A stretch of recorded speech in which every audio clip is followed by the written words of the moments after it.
Banyak orang duduk di gereja, agamanya Kristen, tapi belum tentu dia punya keyakinan bahwa Yesus Tuhan dan Juru Selamat. Makanya kalau saya dengar orang pindah agama karena jodoh, karena pekerjaan, saya sih santai aja. Dia orang Kristen yang belum mengalami Tuhan Yesus. Nggak usah bingung, ya banyak yang begitu. Tapi yang penting pastikan di hari ini tidak ada yang begitu. Lihat kanan kirimu, tanya, kau yakin enggak? Kalau enggak yakin suruh keluar. Salah server dia. Kalau Anda percaya kepada Allah, Alkitab berkata, siapa yang berpaling kepada Tuhan, engkau harus percaya bahwa Tuhan itu ada. Dan Tuhan akan memberi upah kepada orang-orang yang sungguh-sungguh percaya dan mengimani dia. Tidak ada perkara yang mustahil. Amin, saudara. Alami Tuhan. Yakinkan dirimu, aku tuh percaya. Ini penting, saudara. Kita ngapain jalan sama orang yang tidak pasti, benar nggak? Kita berbisnis sama orang. Jadi gimana? Nanti kita kalau jalan bisnis jadi. Lah pembagian keuntungannya gimana? Ya belum pasti ya. Ya moh lah aku, benar nggak? Ngapain kita jalan sama orang kayak begitu? Kita nanti ketemunya kapan? Ya kalau jadi minggu depan. Minggu depan kenapa nggak jadi? Nanti minggu depan lagi. Saudara mau bisnis sama orang yang nggak pasti begini? Nggak mau lah. Anak-anak muda, kau kalau pacaran sama yang pasti-pasti aja, amin. Kalau yang nggak pasti nggak usah. Ya, apalagi gantung. Sukanya PHP. Jangan berani, jangan pacaran sama orang kayak begitu. Buang waktu, buang tenaga, buang uang, buang pulsa. Ya, cari yang pasti-pasti aja. Karena memang manusia itu membutuhkan kepastian. Ya udah jalan bareng, kita nikahnya kapan ya? Belum tahu. Apalagi dibilang nanti ya terserah ya, nanti ya kita ngalir aja. Lu pikir nih air? Ngalir-ngalir ya. Udah korban perasaan. Makanya saya bilang sama anak muda, buka mata lebar-lebar. Kalau belum yakin dia jodohmu, ndak usah. Lebih baik berdoa. Amin. Ya, berdoa dulu. Banyak orang tuh sekarang nikah karena sudah kecelakaan. Udah terlanjur bu melakukan hubungan. Daripada ndak nikah bagaimana ya? Itu kesalahan kenapa sekarang banyak perceraian terjadi di dalam kalangan Kristen. Karena menikahnya tidak yakin. Cuma karena sudah terlanjur berhubungan seks. Dengar anak-anak muda. Buka mata lebar-lebar. Ya jangan sampai hidup kita ini masuk dalam jebakan setan. Melihat keadaan zaman sekarang kemarin. Baca berita. Suami bunuh istri. Bayangkan anaknya masih 3 bulan. Ya, kronologisnya istrinya lagi tidur jam 4 katanya mengigau. Kayaknya mengigaunya suaminya cemburu. Lagi tidur ditikam pakai pisau di mata, di kepala sampai meninggal. Saya melihat saudara bagaimana orang hidup sampai seperti ini. Ya, makanya penting sebelum menikah. Kenali dulu calon pasanganmu. Heran ya, mau urusin diminta surat keterangan waras. Kenapa menikah nggak minta surat keterangan waras? Amin.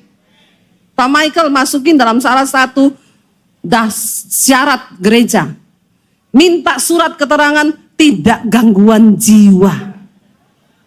Ya, banyak orang setelah menikah baru ketahuan gangguan jiwa, saudara. Makanya saya kalau ada yang konseling, bu saya pacaran bu, kemarin ditampar, putus dalam nama Yesus putus. Ya, nggak mau bu, sudah terlanjur cinta, makan tuh cinta. Kalau kau menikah sama dia, jangan kau konseling sama saya, nggak mau saya. Ya, bikin repot yang begini-begini ini. Sudah tahu dari awalnya itu buruk, kenapa diterusin? Nanti banyak masalah cari pendeta. Lu pikir pendeta kurang kerjaan? Saya mending urus gereja-gereja di desa sana daripada urus orang di kota yang masalahnya terlalu banyak. Cuma gara-gara tidak mengerti kehendak Tuhan. Yakin saudara. Yesus memberikan sebuah keyakinan. Makanya dikatakan negara itu menjamin hak penduduknya untuk memeluk sebuah keyakinan. Jangan hanya beragama, tapi yakinlah bahwa Tuhanmu itu Yesus adalah Tuhan dan Juru Selamat. Walaupun ada ajaran baru muncul, bisa selamat tanpa lewat Yesus. Yang penting kita melakukan perbuatan baik. Alkitab berkata, perbuatan baik manusia itu seperti kain kotor. Mau saudara berbuat baik seperti apa? Kalau kau tidak sungguh-sungguh menerima Yesus sebagai Tuhan dan Juru Selamat, perbuatan baik kita itu seperti kain kotor. Mari kita yakin bahwa Yesus adalah Tuhan dan Juru Selamat. Tapi yang namanya keyakinan itu tidak gampang, saudara. Untuk dibangun itu tidak mudah. Contoh siapa? Thomas. Thomas itu dimuridkan Tuhan Yesus 3 tahun loh. Thomas ikuti terus kemana Yesus pergi. Dia dengar ajarannya Yesus. Dia dengar semua apa yang Yesus sampaikan, kebenaran tentang kerajaan Allah. Tapi saudara, kita tahu Thomas kan, dia tidak percaya akan kebangkitan Kristus. Bahkan ketika Lazarus mati, Yesus bilang sama murid-muridnya, marilah kita pergi ke Betania, karena aku akan membangkitkan Lazarus. Thomas yang langsung nyeletuk, apa? Betania itu tempat yang paling benci sama Yesus, karena itu kampung halamannya Maria. Mereka tidak percaya Yesus itu Tuhan, mereka menolak Yesus itu Mesias. Jadi kata Thomas gini, ya udah, ayo kita pulang ke Betania, biar kita mati rame-rame di situ. Menyusul Lazarus mati. Ini perkataan yang sangat mengejek loh, benar nggak saudara? Ya, kamu ikut Yesus, kamu dengar pengajaran Yesus, tapi kamu nggak percaya, tapi tetap ikut. Untung bukan saya waktu itu. Kalau sampai Thomas jadi murid saya, terus dia ngomong begitu sama saya langsung bilang, coret dia dari member. Ya itu saya, untung Tuhan Yesus toh. Ya udah ikuti tapi nggak percaya. Ternyata waktu 3 tahun tidak membuat Thomas cukup untuk dimuridkan. Yang kedua, yang muridkan Thomas itu bukan Michael Gunawan loh, bukan loh. Yang muridkan tuh bukan Debbie Basir. Siapa yang muridkan? Yesus loh. Kalau sampai dia tidak percaya, berarti siapa yang gagal? Yang gagal siapa? Yesus atau Thomas? Yesus nggak pernah gagal. Tapi Thomas gagal. Karena dia tidak meyakinkan dirinya bahwa Yesus itu benar-benar Tuhan. Saudara, keadaan akan mencoba membuyarkan imanmu ketika engkau melihat ekspektasi waktu Yesus digantung di kayu salib. Saat itu juga Thomas bilang, berarti salah yang kita dengar selama ini. Kalau dia Tuhan, kenapa dia mati? Ternyata waktu 3 tahun tidak membuat Thomas cukup mengerti akan perkataan-perkataan ilahi yang disampaikan oleh Tuhan Yesus. Makanya sebagian murid masih bertanya, kapan engkau pulihkan Israel? Karena mereka merasa Yesus datang akan menjadi raja atas Israel. Lalu mereka semua menjadi anggota dewan. Dapat tunjangan banyak, lumayan toh. Mereka kecewa, saudara. Hari-hari ini banyak hal yang dapat membuat iman kita, saudara, gugur. Tapi saya berdoa, dengan peristiwa kenaikan, kita bersyukur di kalender pun tulisannya kenaikan apa? Yesus Kristus ke surga. Kenaikan Tuhan Yesus Kristus ke surga. Ya, itu membawa yang pertama keyakinan. Yang kedua, saudara, kenaikan Yesus ke surga membawa sebuah janji, saudara. Dia bilang nanti kalau Roh Kudus turun ke atasmu, maka engkau akan menerima kuasa. Untuk apa? Menjadi anak Allah. Saudara, Yesus berkata, lebih baik kalau aku pergi. Karena kalau aku tidak pergi, Roh Kudus itu nggak datang. Roh Kudus adalah roh penolong. Roh Allah sendiri yang akan memberikan kita kuasa untuk mampu menjalani hidup bersama dengan Tuhan. Waktu Roh Kudus dicurahkan, apa yang akan terjadi, saudara? Ya, kita lihat di sana Roma pasal yang ke-8 ayat yang ke-10 sampai ayat yang ke-11. Roma pasal 8 ayat 10 sampai ayat 11 berkata begini, baca 1, 2, 3. Tetapi jika Kristus ada di dalam kamu, maka tubuh memang mati karena dosa, tetapi roh adalah kehidupan oleh karena kebenaran. Dan jika roh Dia yang membangkitkan Kristus dari antara orang mati diam di dalam kamu, maka Ia yang telah membangkitkan Kristus Yesus dari antara orang mati akan menghidupkan juga tubuhmu yang fana itu oleh rohnya yang diam di dalam kamu. Saudara, saya ingin membuka semua pemikiran kita. Saudara, tolong renungkan ayat ini berkata, roh yang membangkitkan Kristus dari kematian itu ada di dalam diri saudara dan saya. Menurut saudara, wow nggak itu? Kalau kita semua mengerti kebenaran ini, tidak ada orang Kristen yang hidupnya sembarangan. Karena kita tahu roh itu ada di dalam diri kita. Tidak ada satupun dari kita yang berkata, saya nggak bisa lepas rokok, Bu. Saya sudah coba berkali-kali tapi tidak bisa. Waktu engkau dengan kekuatanmu sendiri mencoba itu, tidak akan pernah mampu. Tapi ketika engkau libatkan Roh Kudus, Alkitab berkata Roh Kudus itu roh penolong. Yang akan menginsyafkan kita dari dosa, kebenaran, dan penghakiman. Waktu kita punya Roh Kudus tegur kita waktu kita buat dosa. Saudara, orang yang hidup dalam kekudusan bukan berarti dia nggak pernah buat dosa. Tapi orang yang hidup dalam kekudusan selalu akan ada kesadaran. Karena Roh Kudus akan mengingatkan dia. Nggak mungkin orang yang hidup dipenuhi Roh Kudus sampai bisa membunuh. Kenapa saudara? Yesus berkata begini. Kalau engkau membenci saudaramu, engkau adalah seorang pembunuh manusia. Karena pembunuhan itu berasal dari rasa benci. Tidak mungkin orang bisa bunuh kalau tidak ada rasa benci dalam hatinya. Makanya hari ini dengar baik. Kalau kau musuhan dengan mertuamu, engkau seorang pembunuh manusia. Kalau engkau bermusuhan dengan orang tuamu, engkau seorang pembunuh manusia. Kalau engkau bermusuhan dengan iparmu, kau pembunuh manusia. Mari kita berdoa supaya Roh Kudus yang mengendalikan hidup kita, saudara. Iya, saya kalau lagi tidak enak sama suami, saya mau khotbah nih, tiba-tiba Roh Kudus ngomong, tadi kamu tuh tidak enak loh sama suamimu. Saya WA suami saya, kalau lagi nggak bersamaan saya, aku minta maaf ya, nih aku mau khotbah loh. Roh Kudus ingetin, tadi saya sempat tidak enak sama kamu. Walaupun kadang dia balas, cuma gitu juga, biasa aja, keles. Lo buat dia itu biasa, tapi kan Roh Kudus yang menegur kita tuh saudara. Orang yang hidupnya dipenuhi dengan Roh Kudus, engkau nggak mungkin bisa nyenyak tidur malam kalau engkau berantem suami istri. Dengar baik. Ada di sini yang berantem suami istri 3 hari 3 malam nggak omongan? Jangan angkat tangan, saya baptis ulang di Lapindo. Ya, Lapindo kalau nggak bisa juga di Laut Mati. Saudara loh, ayo ini kekristenan loh. Ini hal yang penting bagi kita. Karena tidak semua orang Kristen bisa masuk surga. Mau sehebat apapun pelayananmu, mau khotbah hebat, mau turun naik neraka 10 kali. Kalau kau benci dengan orang tuamu, keluargamu, mertuamu, engkau tidak layak masuk dalam kerajaan surga. Bilang amin yang kenceng. Ini firman Tuhan.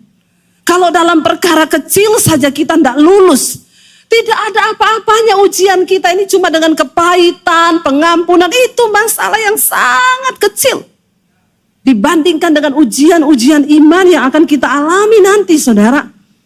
Ini serius saya ingatin, saudara. Jangan kau punya kepahitan loh ya. Itu benih pembunuhan. Kenapa orang bisa dirasuki iblis, ambil pisau bunuh istrinya? Karena di sini dia sudah ditawan di dalam kebencian dan tidak bisa mengampuni, dendam. Ya, bahkan ketika sudah mati baru nangis. Kenapa aku melakukan hal ini? Dia tidak sadar, dia dirasuk oleh iblis. Makanya suami istri penting ya. Penting sekali kita minta Roh Kudus pimpin hidup kita. Jangankan saya sama suami saya sering ribut, tapi kami ribut itu tidak berbuat dosa. Apa yang artinya Yesus bilang nggak buat dosa, saudara? Kalau kamu ribut, pertama jangan saling maki-maki. Ya. Kalau kamu keluar kata-kata makian, itu kamu sudah berbuat dosa. Yang kedua, jangan biarkan amarahmu itu padam sampai matahari terbenam. Ya, ada yang berantem, tunggu dulu ya, ini matahari sudah sampai mana ya? Masih lama, jadi masih marah dulu lah, tunggu sampai dia terbenam. Ya, masih untung gak dicabut nyawanya ya sampai matahari terbenam. Ngeri loh saudara. Ya, saya gak berani tidur kalau saya jengkel sama suami saya. Saya takut tidur, mimpi dicekik kuntilanak. Nggak bisa napas mati. Masuk neraka loh. Sia-sia pelayanan kita. Sia-sia semua yang kita lakukan. Karena itu Yesus berkata, kalau kau datang menghampiri rumah Tuhan, engkau mau kasih persembahan buat Tuhan, entah itu persembahan nyanyian, pujian, atau uang, ingatlah dahulu apa yang ada di hatimu. Kalau kau marah sama istrimu, kau marah sama iparmu, kau marah sama mertuamu, tinggalkan itu persembahanmu. Jangan kau nyanyi dulu, karena sia-sia ibadahmu. Apa gunanya Roh Kudus? Roh Kudus akan mengingatkan kita, saudara. Roh Kudus yang menuntun kita. Roh Kudus adalah Roh Allah. Dia bisa merasakan apa yang ada di hati Allah, dan itu akan diberitahukan kepada saudara dan saya. Kalau engkau punya Roh Kudus, gak mungkin lah engkau masih bisa tenang hidup terikat dengan rokok, minuman keras, perselingkuhan, kenajisan, homoseksual, lesbian. Saya lihat masih banyak orang homo yang betah duduk di gereja. Pulang dan pergi tidak pernah ada perubahan. Karena dia berkata, saya sudah dilahirkan dari dulu memang begini, tulang lunak. Bertobat ya. Tuhan gak pernah cipta tulang lunak. Yang Tuhan cipta laki-laki dan perempuan. Ya. Jangan kau berkedok di balik takdir. Alkitab berkata, dari Tuhan semua yang terbaik. Pemberian yang terbaik itu datang dari Allah. Kalau ada yang melenceng, itu karena setan. Saya layani ke orang homo. Ya, Bu, saya homo, Bu. Saya dengar khotbah Ibu. Saya nggak mau masuk neraka, Bu. Bu, saya mau bertobat, Bu. Bagaimana saya memulainya? Berdiri depan cermin. Namamu siapa? Bambang. Nama Bambang, ya. Kok bisa loh, tulang lunak? Perkatakan di depan cermin, bilang, Bambang, engkau diciptakan sebagai seorang laki-laki. Roh homo, banci, tulang lunak keluar dalam nama Yesus. Tengking dirimu sendiri. Dia mengalami kelepasan loh. Satu saat dia telepon saya, Bu, saya sudah lakukan itu. Tapi kenapa ya setiap kali saya lakukan tuh saya pengen muntah. Bagus, terusin. Itu namanya setannya mau keluar dari badanmu. Karena dia tahu kau sudah tidak sejahtera. Ya, siapa yang bisa usir maling dari rumah kita? Ya kita lah. Amin. Ya. Kita yang bisa mengusir setan dari rumah kita sendiri. Saya bilang saya hanya hamba Tuhan. Kalau orangnya berjaga-jaga, ya maka setan tuh pergi, dia udah nggak diterima di sini. Saudara, engkau yang terikat dengan rokok, tengking dirimu dalam nama Yesus. Rokok keluar dari tubuhku dalam nama Yesus. Roh rokok, perkatakan. Apa yang mengikat hidup kita hari ini? Engkau harus mulai mempersiapkan diri untuk menyambut kedatangan Tuhan kali yang kedua. Tidak main-main, hanya orang yang hidup kudus. Ya. Dan akhirnya dia dilepaskan, saudara. Dia muntah-muntah sendiri. Tidak apa-apa, saya bilang terus, tengking, terus. Ya, terakhir dia WA, Bu, puji Tuhan. Saya sudah menikah. Saya bilang, oh iya, sama siapa? Cewek atau cowok? Saya takut menikah ini sih. Menikah, tapi kan ada ya. Puji Tuhan, ibu saya nikah sama perempuan. Oh haleluya, 12 kali. Tidak ada yang mustahil bagi Roh Kudus. Roh yang membangkitkan Kristus dari kematian sanggup melepaskan engkau, saudara, dari semua ikatan-ikatan dosa. Yang ketiga, kenapa Yesus harus naik ke surga? Karena dia pergi menyediakan tempat bagi kita. Mari buka bersama, saudara, Injil Yohanes pasal yang ke-14. Ayat yang pertama sampai ayat yang ketiga. Injil Yohanes 14 ayat 1 sampai 3. Baca 1, 2, 3. Janganlah gelisah hatimu, percayalah kepada Allah, percayalah juga kepadaku. Ya, di rumah Bapakku apa? Banyak tempat tinggal. Jika tidak demikian, tentu aku mengatakannya kepadamu. Sebab aku pergi ke situ untuk apa? Menyediakan tempat bagimu. Dan apabila aku telah pergi ke situ dan telah menyediakan tempat bagimu, aku akan datang kembali dan membawa kamu ke tempatku, supaya di tempat di mana aku berada, kamu pun berada. So sweet nggak Tuhan Yesus? Dia pengen terus berada bersama-sama dengan kita, saudara, amin. Dia bilang di rumah Bapakku itu banyak tempat.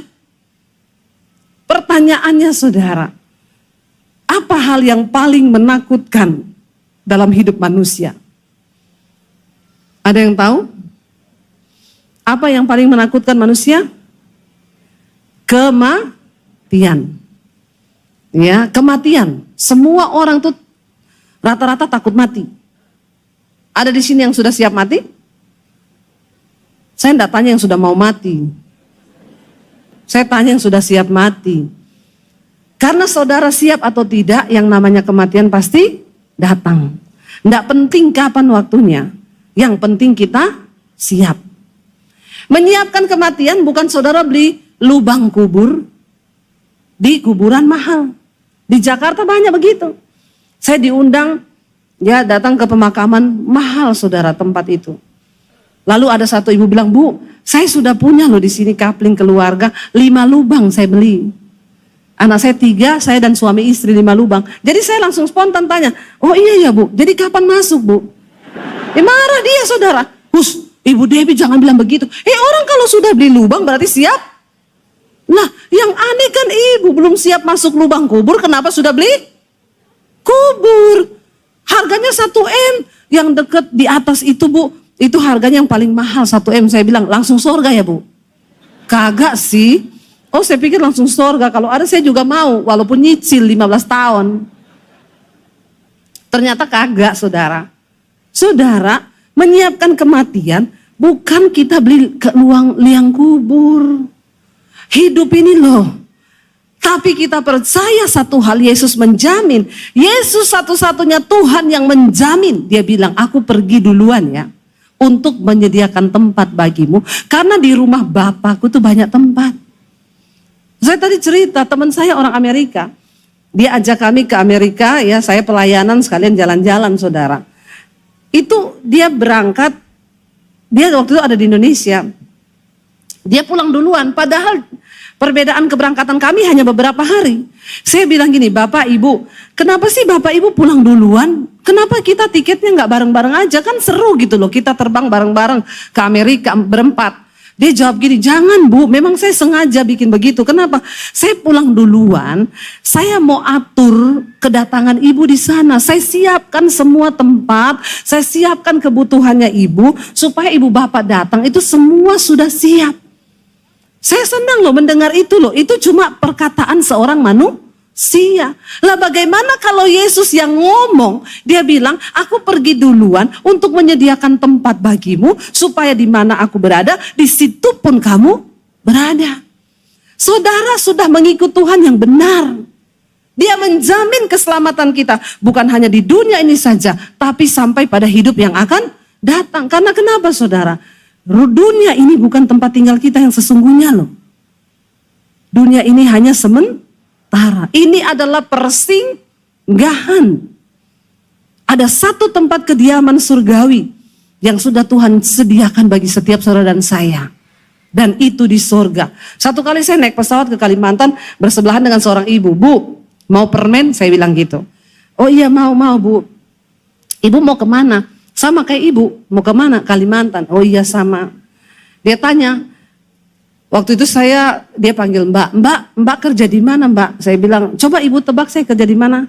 Kayaknya mbaknya sekretaris ya. Dalam hati saya, ini ibu ngejek sih. Ngejek ya. Body saya begini dibilang sekretaris saudara. Sekretaris itu kan identik sama yang langsing ya. Rambutnya panjang, cantik, manis begitu ya. Kayak saya dibilang sekretaris. Ya, tapi nggak apa-apa lah, saya bangga ya begini ya. Jangan kurus-kurus saudara, ya. Kayak gembala saudara Pak Michael nih. Maaf ya, maaf. Menurut saudara lebih ganteng kurus atau yang dulu? Pak dulu loh. Dulu loh Pak, apa saya bilang? Iya kan Pak? Jangan terlihat kayak orang nggak pernah makan-makan ya Pak. Kita mau sehat oke Pak, tapi jangan kekurusan. Anak-anak muda saya mau tanya, Pak Michael gantengan yang dulu apa yang kurus ini? Dulu Pak, dulu ya Pak. Nggak percaya loh, sampai saya harus tanya depan jemaat nih. 3 kali saya khotbah, 3 kali saya tanya Pak. Biar Bapak yakin ya. Saya lihat Pak Michael, kenapa kurus begitu ya? Kayak orang penyakitan. Maaf ya Pak, maaf. Saya omongannya to the point ya Pak, daripada saya main belakang toh. Enak begini toh. Iya, lebih bagus yang dulu ya saudara. Oh, jangan kurus-kurus loh Pak, kelihatan menderita. Kasihan jemaat yang tipik itu, jemaatnya kenapa Michael jadi kurus begitu ya sejak jadi gembala GSJS ya. Jangan loh Pak, jangan ya, please Pak. Kembali ke cerita awal ya. Saya dibilang sekretaris, saudara. Saya bilang, oh bukan Bu, saya bukan sekretaris, saya marketing. Oh marketing. Iya, marketing apa Bu? Perumahan Bu, tapi perumahannya mewah, wah. Oh iya, di mana Bu? Di sorga. Langsung ibu gini, ya Allah. Tadinya saya mau pesen Bu, tapi enggak jadi. Soalnya ibu ngomongnya di sorga. Loh iya. Saya bilang, Bu, banyak orang tidak mau mempersiapkan diri akan kehidupan yang sesungguhnya. Ibu tahu, hidup kita ini bukan sekarang ini Bu. Kayak begini Bu, kita naik pesawat. Saya bilang, kalau sesuatu terjadi dengan pesawat ini, lalu kita mati, ibu yakin gak masuk surga? Dia bilang gini, ya Allah, jangan tanya begitu ya Bu, amit-amit. Ya, memang tempat penginjilan yang paling ampuh itu di atas pesawat. Apalagi kalau diumumkan, para penumpang kita sedang masuk dalam cuaca buruk. Kenakan sabuk pengaman, nah itu cocok. Jadi ibu kalau mati masuk surga atau neraka, takut langsung dia. Saudara, ini penting saya harus sampaikan. Yesus sudah pergi menyediakan tempat. Sudahkah kita ini bersiap? Kenapa? Karena maaf saya mau bilang, tidak semua orang Kristen bisa masuk dan menempati tempat yang sudah Yesus sediakan. Maaf, saudara pergi lihat perumahan di Citraland, masih ada yang kosong toh? Coba saudara masuk bawa tempat tidur, kulkas, masuk sana, masuk. Maka security akan datang dan tanya, kenapa kau tinggal di sini?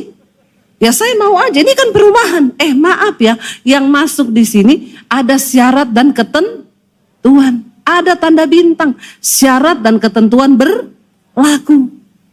Lalu siapa yang bisa masuk ke sana? Kalau cuma orang Kristen yang beragama Kristen, KTP-mu Kristen, maaf. Kalau Tuhan Yesus datang kali yang kedua, cuma KTP-mu yang terangkat ke surga. Orangnya tinggal, loh kok KTP-ku naik? Terdengar suara dari surga, iya karena yang Kristen hanya KTP-mu. Pret, begitu. Coba kita lihat saudara ya, kalau nggak percaya. Syaratnya itu apa syaratnya? Jangan bermain-main dengan iman saudara. Pegang teguh dan pegang kuat-kuat. Kita baca bersama 1 Tesalonika ya. 1 Petrus dulu, 1 Petrus 1 ayat yang ke-15 dan ayat yang ke-16. 1 Petrus 1 ayat yang ke-15 dan 16. Tetapi ya 1 Petrus pasal yang 1 ayat 15 dan 16. Tetapi hendaklah kamu menjadi kudus di dalam seluruh hidupmu, sama seperti Dia yang kudus yang telah memanggil kamu, sebab ada tertulis, kuduslah kamu sebab aku kudus, ya. Dan apa saudara dikatakan di sana? Ibrani 12 ayat 14. Ibrani 12 ayat 14 dikatakan di sana firman Tuhan, berusahalah hidup damai dengan semua orang dan kejarlah kekudusan, sebab tanpa kekudusan tidak seorang pun akan melihat Tuhan. Maaf, melihat Tuhan aja enggak bisa, apalagi tinggal bersama-sama Tuhan Yesus. Jadi saudara pastikan hidup kita hari-hari ini di dalam kekudusan, buang semua dosa yang menghalangi kita supaya kita memenuhi syarat dan ketentuan Tuhan untuk bersama-sama dengan Tuhan di sorga. Saya undang para imam musik maju ke depan, saudara. Kita tidak tahu kita matinya kapan. Yang muda jangan melirik sama yang rambut putih, terus kau bilang dalam hatimu kayaknya dia duluan. Tua bukan syarat untuk mati. Sakit juga bukan syarat untuk mati. Ada orang sehat-sehat mati. Ada yang sakit setengah mati tapi tidak mati. Mari kita mau berkata hari ini, Tuhan, biar Roh Kudus-Mu memampukan aku hari ini. Biar Roh Kudus-Mu melepaskan aku dari segala ikatan dosa. Kenaikan-Mu itu memberikan jaminan bagi kami. Engkau menyediakan tempat bagi kami di surga. Tapi kami mau memenuhi syarat firman Tuhan untuk kami boleh masuk. Bangkit berdiri bersama. Minta Roh Kudus penuhi hidup kita hari ini. Katakan di hadapan Tuhan. Tidak selamanya kita harus mengerti jalan Tuhan. Tapi untuk selamanya kita harus belajar percaya kepada Tuhan. Sekalipun mengikuti jejaknya itu berat. Seringkali apa yang kita mau secara daging tidak terjadi. Tapi percaya saudara, waktu kau ikut jejaknya Tuhan. Ayub berkata begini saudara. Perintah dari bibirnya tidak kulanggar. Dalam sanubariku kusimpan ucapan mulutnya. Mari dengarkan firman Tuhan dan simpan itu dalam hatimu. Waktu engkau menyimpan firman dalam hatimu, maka firman itu yang akan menuntunmu saudara. Untuk mulai mengikuti kehendak Tuhan. Waktu kau simpan firman dalam hatimu, maka firman itu yang akan berkuasa membawa engkau sampai pada tujuannya Tuhan. Karena firman itu berkuasa. Dan firman itu dikatakan akan mengerjakan setiap apa yang disuruhkan Allah untuk terjadi dalam hidup kita. Bahkan Ayub berkata begini, tetapi Tuhan itu tidak pernah berubah. Siapa dapat menghalangi Tuhan? Perhatikan saudara, kalau hari ini engkau belum mencapai satu tujuan di hidupmu, jangan salahkan orang lain. Jangan pernah salahkan gara-gara dia ini, saya nggak bisa dapat ini. Jangan pernah salahkan nih gara-gara dia ini, sampai saya hari ini harus begini. Waktu Tuhan yang menentukan untuk engkau dapat mencapai sesuatu, maka dikatakan tidak ada yang bisa menghalangi Tuhan. Tidak ada yang dapat menghalangi kuasa Tuhan yang besar untuk membawa engkau digenapi janji itu dalam hidupmu. Gak ada. Tidak ada satu manusia yang berkuasa pun saudara yang dapat menghalangi jalan Tuhan atas hidupmu. Bagian kita cuma duduk di kaki Tuhan dan belajar percaya. Ajar kami memahami Tuhan, apa maksudmu dari setiap ujian ini. Waktu kau tahu bahwa ayat ini berkata, siapa dapat menghalangi Tuhan? Karena itu saya selalu belajar untuk menerima bahwa kenyataan apapun yang kita hadapi hari ini itu seizin Tuhan. Dia tidak pernah terlalu cepat. Tuhan gak pernah buru-buru saudara. Walaupun kita udah gebelet banget pengen dapetin itu, tapi Tuhan bilang tunggu. Kalau aku belum berkata, itu gak akan terjadi. Waktu kita mengerti cara Tuhan ini, kita nggak mudah menyalahkan orang lain gara-gara dia itu. Sampai saya nggak bisa begini, gara-gara dia itu. Stop. Karena Tuhan, kalau dia sudah menetapkan sesuatu, ayat ini berkata, tidak ada satu pun yang dapat menghalangi Tuhan. Tidak ada satu kuasa pun yang dapat menghalangi kehendak Tuhan terjadi. Apa yang dikehendakinya, perhatikan. Ayat ini berkata begini saudara. Baca bersama. Apa yang dikehendakinya dilaksanakan juga. Karena apa? Ia akan menyelesaikan apa yang ditetapkan atasku, dan banyak lagi hal yang serupa ya dimaksudkannya. Tuhan akan melaksanakan ketetapannya atas hidup kita. Hari ini bagian kita berkata, Tuhan, tuntun aku berjalan di dalam jejak-Mu. Hari ini banyak hal yang tidak kami mengerti. Waktu-waktu ke depan mungkin masa yang suram, kekelaman. Tapi waktu engkau datang dan berkata pada Tuhan, aku mau Tuhan ajar kami memahami semua rencana-Mu atas hidup kami. Maka dia Tuhan yang turut bekerja, mendatangkan kebaikan atas hidup kita. Bangkit berdiri bersama saudara. Angkat hatimu pada Tuhan. Serahkan hidupmu kepada Tuhan malam ini. Ini adalah titik balik. Bilang Tuhan, biar malam ini menjadi titik balik hidupku kepada Tuhan. Kami datang Tuhan, memberi hidup kami kepadamu. Bahwa lidah kami hanya memuji Yesus.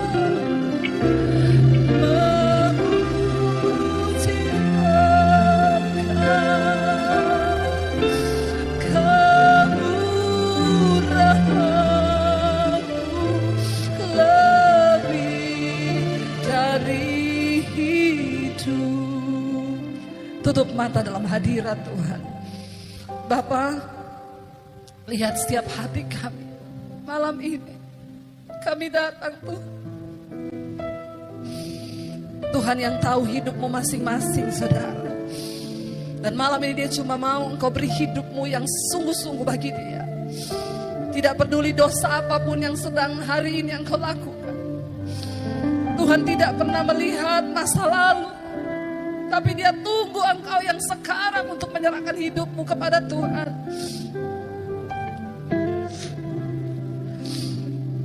Ini hidup kami Tuhan Yesus.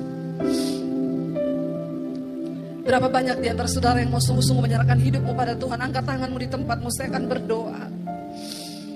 Tuhan, Engkau melihat setiap tangan kami yang terangkat kepadamu Tuhan. Ini kami di atas kota Palangkaraya ini Tuhan.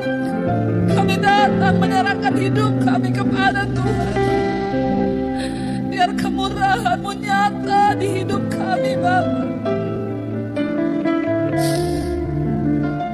Ya Yesus, kami tahu malam hari ini surga bersorak-sorai melihat setiap anak-anak-Mu datang menyerahkan hidup mereka kepada Tuhan. Jesus, sebab tidak ada persembahan yang menyenangkan hati Tuhan selain persembahan hidup yang kudus dan yang berkenan kepada Allah. Apapun keadaan kami malam ini, kami mau berkata sekali Yesus, kami mau tetap pilih Yesus saja dalam hidup kami. Tuhan, apapun yang sedang mereka alami dalam hidup mereka malam ini, hamba percaya Engkau yang Maha Tahu. Yang terikat dengan dosa sudah dilepaskan dalam nama Tuhan Yesus. Yang sakit malam ini Tuhan sembuhkan dalam nama Yesus. Yang mengalami pergumulan yang berat malam ini Tuhan lepaskan dalam nama Yesus. Kami mau berkata malam ini ketika kami sudah memilih Yesus, kami tidak mau berjalan tanpa penyertaan-Mu Tuhan. Amin. Kami perlu Engkau di hidup kami Yesus. Pimpin langkah-langkah kami Tuhan dengan kasih karunia-Mu Yesus. Pimpin langkah hidup kami Tuhan. Setiap waktu berjalan dalam Roh-Mu. Yes Lord Jesus, nyatakan Tuhan kemuliaan-Mu dan berjalanlah denganku. Mari tutup mata dalam hadirat Tuhan saudara. Bilang pada Tuhan, kami perlu Engkau.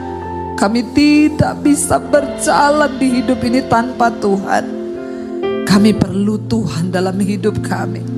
Kami perlu Engkau lebih dari pertolongan-Mu Tuhan. Kami butuh pribadi-Mu hari ini. Pegang tangan kami. Kami mau bertobat hari ini Tuhan. Kami tidak ingin menjadi orang yang keras kepala, yang tegar tengkuk sehingga Tuhan tidak dapat berjalan bersama kami. Kami mau bertobat Tuhan. Kami tanggalkan setiap dosa-dosa kami. Kepahitan, kemarahan, kekhawatiran. Kami tanggalkan setiap kenajisan, persinahan, perselingkuhan, rokok, judi, minuman keras, apapun yang tidak berkenan di mata Tuhan. Kami mau buang itu semua jauh-jauh. Biar kami menata hidup semakin bijaksana lewat firman Tuhan yang kami lakukan di hidup kami. Firman-Mu itu petunjuk bagi jalan-jalan hidup kami Tuhan. Kami akan berbahagia ketika melakukan firman Tuhan. Karena Engkau yang sudah berjanji. Dan Engkau tidak pernah menarik kembali setiap firman yang Engkau ucapkan. Bawa kami Tuhan untuk sungguh-sungguh bertobat. Supaya anak cucu kami juga boleh berbahagia. Kami tidak mau berjalan tanpa penyertaan-Mu Tuhan. Amin. Kami perlu Engkau di hidup kami Yesus. Pimpin langkah-langkah kami Tuhan dengan kasih karunia-Mu Yesus. Pimpin langkah hidup kami Tuhan. Setiap waktu berjalan dalam Roh-Mu. Yes Lord Jesus. Nyatakan Tuhan kemuliaan-Mu dan berjalanlah denganku. Mari tutup mata dalam hadirat Tuhan saudara.